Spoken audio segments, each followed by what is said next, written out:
Hey guys, welcome back to another episode of a pro wrestling podcast with Matt and friends. I am back here with Matt Honey for a part two. Let's kill this like we killed the last one. Let's dominate this stuff here. Finish a couple questions. So last time we were chatting, we were talking about how you got your start with the Nightmare Factory, how you ended up there by hooking back up with Julia Hart. She kind of put you back into that perspective. You went there, you trained there. Now, what was it like? That was the first class with Cody Rhodes with the WWE, right? Or was it just about to be there? No, Cody was still with AEW. Okay. Yeah. So knowing what you know now, because the showcase came around the time that he did show up. Yes. So knowing what you know now, how cool is it to know that you were there in that kind of moment? Oh, it's cool to think about, but there was never any hints, Whenever Cody was at the Nightmare Factory, it was strictly like he would let us ask him questions.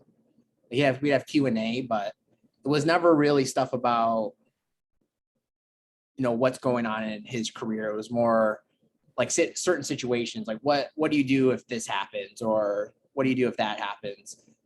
So I think it just shows how professional Cody is when it comes to when he's at the Nightmare Factory. He's there to help all the students learn rather than, he's just going to sit there and talk about what he's going to do, what big plans that he has upcoming.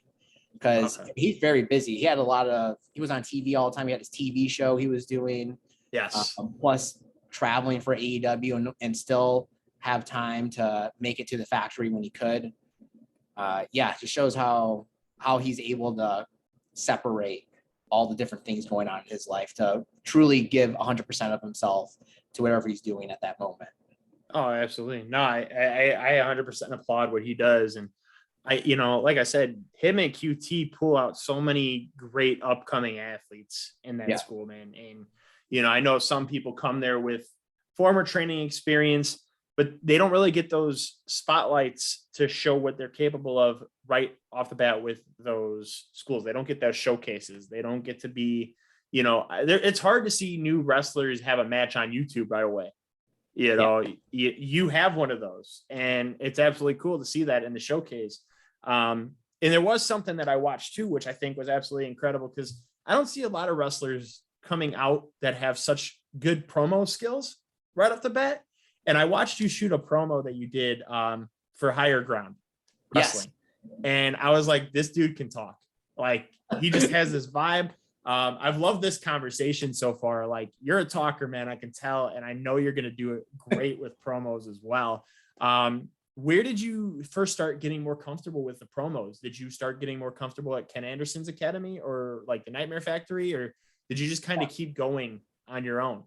So I mentioned in part one, a lot of the decisions I made in my life, I thought, how is this going to help me in the wrestling world when I started pursuing professional wrestling? So in college, I went to Gustavus Adolphus College, which is in St. Peter, Minnesota. At Gustavus, I was an exercise physiology major. So I studied what happens within the body during exercise. And then my minor was in theater. Okay. I took beginning acting, intermediate acting, some contemporary performance classes. I took beginner's ballet. I wasn't planning on getting a minor, but after taking all of those classes, I was called into the director's office, and he told me that I was only like 2 classes away from fulfilling a minor already. So I was like, all right, just go for it. But in those beginning acting class was when I first started doing monologues. We had like 3 projects that ended in a monologue that we had to perform in front of the whole class. And I knew if I was going to be a wrestler, I'm going to have to talk in front of people and be entertaining. So that was my goal during that time, was try to build up those skills. And in beginning acting was easier because we actually did our monologues in front of the whole entire class. So I was able to get the type of reactions I wanted, or get that instant validation. If something's supposed to be funny, you would get that laugh. Yeah. Then in intermediate acting, complete opposite.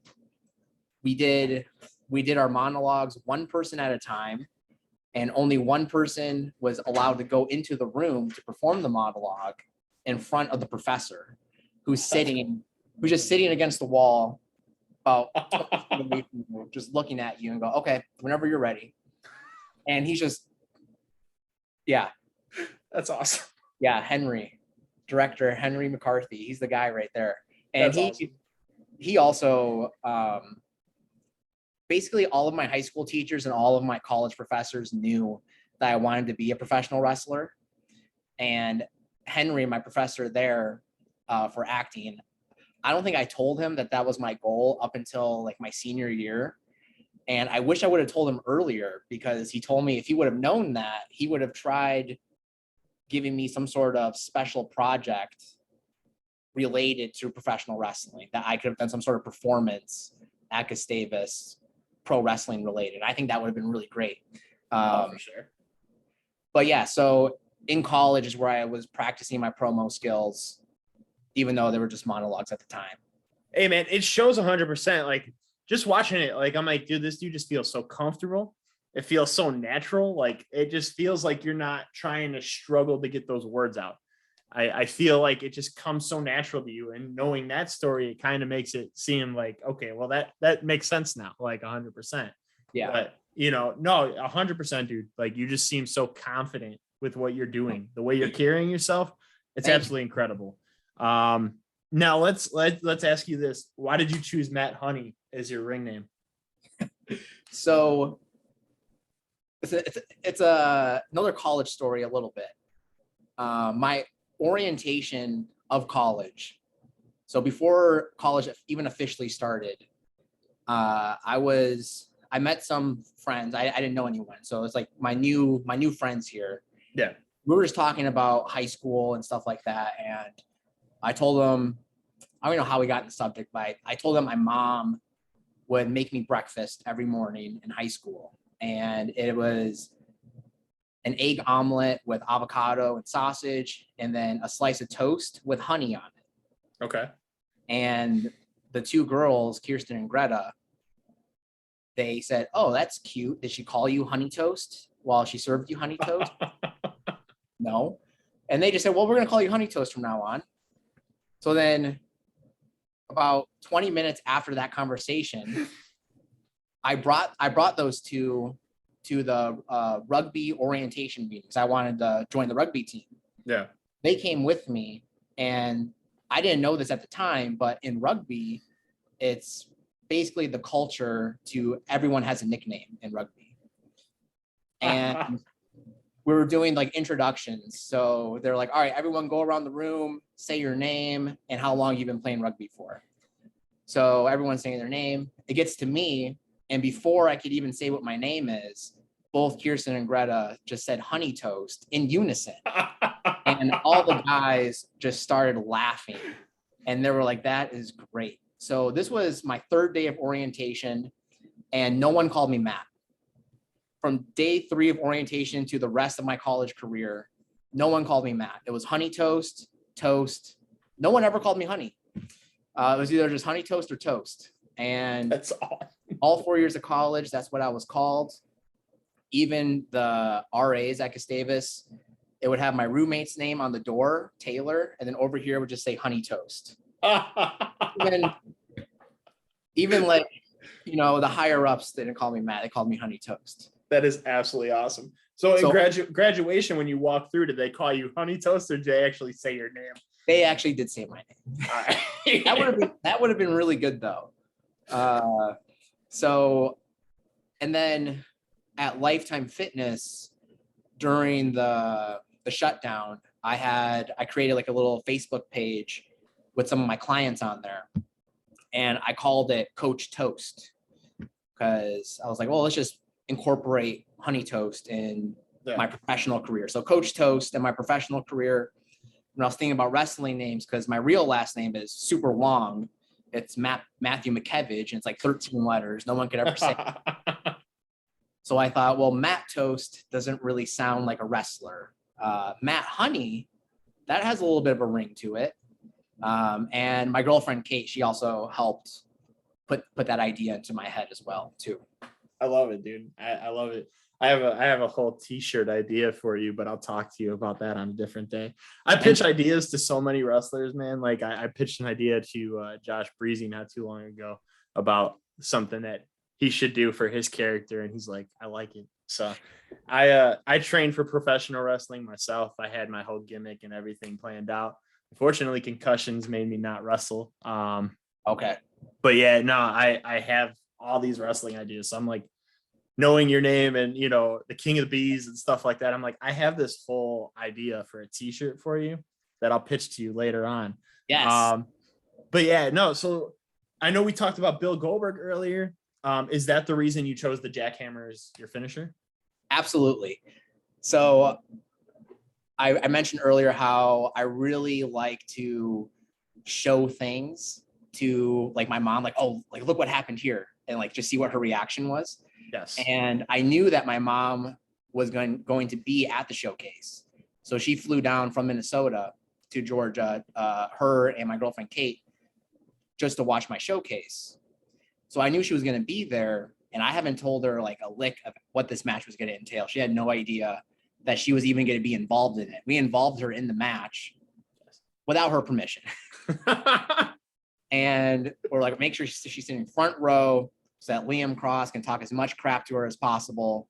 I was going to go up, I gave her a hug during my entrance. Which was awesome.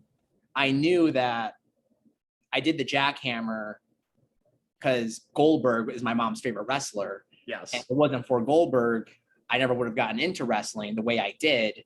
So to me, it also felt full circle that Goldberg used the jackhammer, and that's what got my mom interested, which is what got me interested. And then I thought it just made sense for me to do the jackhammer in my very first match as a tribute to my mom and also to Goldberg. Absolutely. I thought it was absolutely awesome. I loved it. Like just you coming out there, shaking the ref's hand, asking Liam to shake his hand. And he's like, why would I shake your hand? And I was like, dude, I love this dude's awesome. I love it. You know, I thought it was from start to finish, just the whole vibe I got from you. I was like, this dude, man, awesome. I love the hug that you gave to your mom. I love that the announcers actually said that was your mom in the showcase. Yep. Absolutely awesome. You have not seen something like that since or before that. So it was cool to see something like that. Yeah. Very touching, and knowing that backstory that's why you did the jackhammer. That's awesome. Thank you. I appreciate that. Now, is that your like mainstay finisher, or was that just like the one-off? So I haven't done it since at Higher Ground Wrestling, the place I've been wrestling. It's indoors and the ceilings are fairly low. Okay. So if I pick anyone up, foot's going through the ceiling most likely. Gotcha. So I've been doing the TKO, which I did do in the showcase, and then Liam Cross kicked out of that. But I did that in my first match out here with Free Range Kara. I did that, and then my match with Shane Black, I did the attitude adjustment actually. Interesting. Okay. Yes. That's pretty cool. Yeah, that was because Bill Williams, who's another pro wrestler out here in Minnesota, he also does the TKO. Okay. So he did his move earlier in the card. So I had to do something a little bit different. That's cool. I'm trying to come up with like a knee strike, like a V trigger almost, and call it the bee's knees. I love it, dude. No, so I absolutely love that. I think that's cool. A lot of different moves. My very first match with Free Range Kara, there was this group of kids that just absolutely were going nuts for me. And, you know, they have no idea who I am. I think they just liked, oh, he's the King Bee. And they were like telling me to give her the stinger. So I think I got to come up with a move that has, you know, the bee sting, something like that. No, I mean, perfect move. And I'm going to suggest this. You don't have to use it. Back in the mid to late 2000s, there was a professional wrestler named Elijah Burke.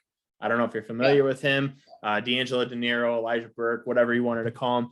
He hit a move called the Elijah Express. And what it was is he would run to a cornered opponent and hit him with double knees. Oh, okay. Yeah. I think if you want to do something like the bee's knees, that could be perfect, actually. Yes. We really haven't seen somebody hit that in a long time. Especially because Elijah Burke doesn't. I don't know if Elijah Burke still wrestles a lot. I know he's with NWA, but I don't know if he still wrestles a lot. And we have not seen somebody really do that since. I think it'd be perfect, man. I think it'd be a perfect fit. It's worth a shot, man. All right. But now, so how many matches have you had really since the factory showcase? 2 other matches. That's it. I had my match with Free Range Kara. That was my debut. And my match just a month later was against Shane Black for the championship. And how did that feel to be in a championship match right away? It was a little intimidating. I was like, am I ready to be in a championship match? I feel like I'm very lucky to have so many supporters. So that first show with Free Range Kara, because I tell everyone that I want to be a pro wrestler. Yeah. And being at Lifetime for 4 years, all my coworkers knew that's been my goal since day one of working there. All of my clients know, all the classes I teach, all the participants in that class know I want to be a pro wrestler. So my very first match, everybody came. There was probably like 40 to 50 people went to this little tiny dive bar, BFW bar. It's just packed with people just chanting my name who all know me. And I think because of that response and all the people that showed up, that's how I got the opportunity to have that championship match. But yeah, it just felt, I was like, man, this is crazy. I feel like things are moving really fast, and going from a championship match to now having a match with Arik Cannon, it's like things are moving quickly, which I'm happy for. Oh, and sure. I think so far, with my very first match with Free Range Kara, I was super nervous because it had been about 3 or 4 months since my last match at the Nightmare Factory, and I hadn't really done any training in between. Yeah. So I was more nervous of like, can I still do this? Will I remember how to do this? And I don't want to hurt anybody, and I don't want to get hurt. So after we had that first match and everything went great, I had my confidence back a little bit. And then going into the match with Shane, it was more like, I don't know what's going to happen in this match. And after having that match with Shane, I think that was the most fun that I've had in a match so far. And now I feel like my confidence going into the ring is getting higher and higher every match I have. So I'm just super excited to have this match with Arik Cannon. And I think it's just going to help my confidence in the ring and my professionalism in the ring moving forward. Oh, 100%. And how did that match with Arik Cannon come about? Like, how did Arik talk to you specifically, or did somebody call you and say, hey, we want you to come in and wrestle Arik Cannon? How did that come about? Well, so the last 2 shows at Higher Ground Wrestling, Arik Cannon was on the card. Okay. So I think my match with Free Range Kara, Arik Cannon wrestled Connor Hopkins. They had a match together, and then that's where I first met Arik Cannon. Okay. And he was giving me some tips because I was pacing because I was so nervous for having that match with Free Range Kara. And I kept saying like, man, I've gone pee like 50 times already. I have to go pee again. And Arik Cannon's trying to calm me down. He's like, your body's tricking you. You don't actually have to go pee. Yeah. Then he's telling me to stop drinking water. That's not going to help either. And then he probably handed you a PBR afterwards. Yeah. Right. So that was where I first met Arik Cannon. So he, just gave me some tips on how to relax before my show, not to get too jittery. And then the second show, he was there again, and he actually wrestled Free Range Kara at that show. And then him and I, we just introduced myself to him again. We didn't talk too much. And then he left after his match. And then at the end of the show, the promoter of Higher Ground, he just showed me his phone. He goes, hey, this is what I have planned for the next show next month. And I look at it, and it's just me and Arik Cannon. I went, oh, okay. Okay. That's cool. Awesome. That's awesome. So how do you feel going into that match? Do you feel like your confidence is there? Do you feel like you're ready to go into a match with such a big name so far? Yeah, absolutely. I know I have a lot to learn, and I think the only way to learn is to do when it comes to pro wrestling.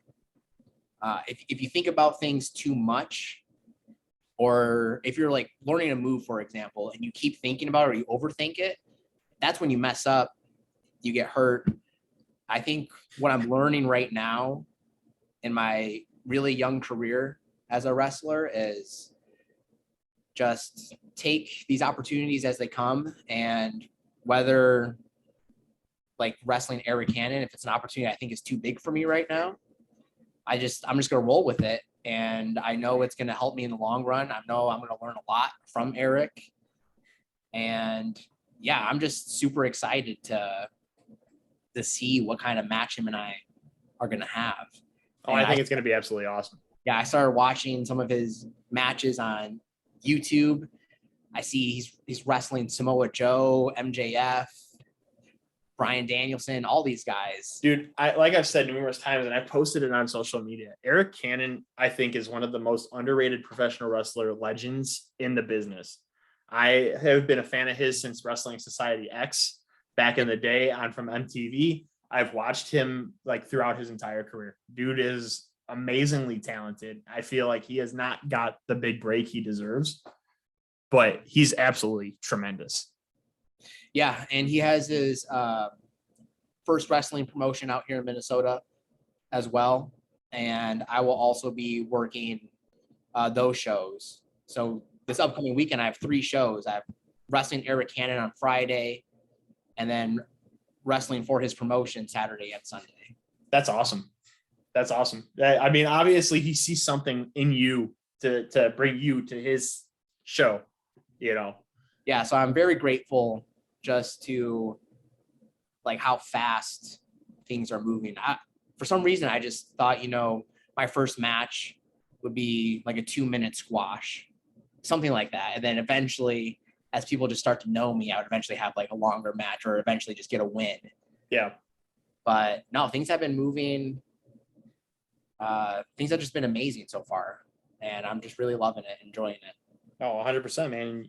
It's crazy to think because I've done my research on so many wrestlers that have come on my shows and stuff like that. And I've seen, the beginning names that they've wrestled. And it's cool to see like certain people having high profile matches right in the beginning of their career. Yeah. And they became bigger success stories in the end of it. And I think this is the start of something special for you, especially wrestling somebody like Arik Cannon. I feel like this is a stepping stone. And within the next 5 years, everybody's going to know the name Matt Honey. Matt Honey. That's right. Absolutely, dude.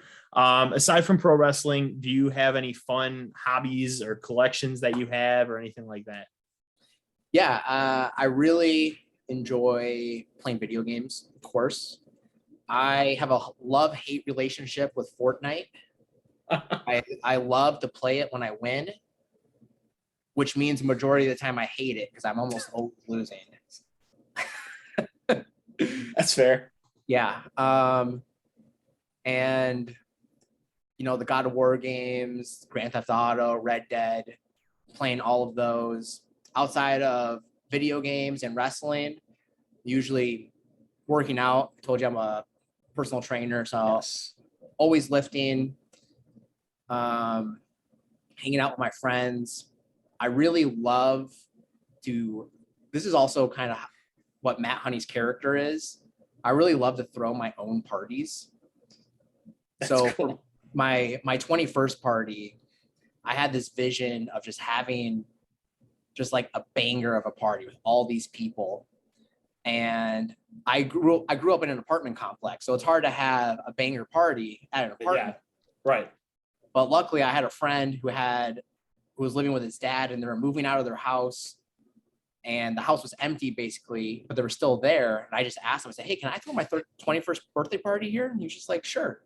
I said, That's awesome. How many people can I invite? He said, "As many as you want." I said, "All right." So I created a Facebook page, Invited over 200 people to my 21st birthday party. That's awesome. And I think that event made me feel like, okay, like that was like my first, this might be what a pro wrestler feels like all these people here in support of you. Yep.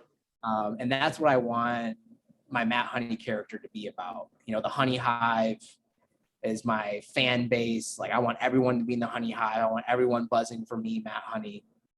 Absolutely. You're going to have the time of your life, man. And you could feel that. You could feel that positive energy. You could feel that like, dude, I'm here to have fun. Like, yeah, you could feel it. Absolutely 100%. And I think that's absolutely cool. I seen the wristbands already. You already got some merch going out. Yes. Honey Hive, Matt Honey.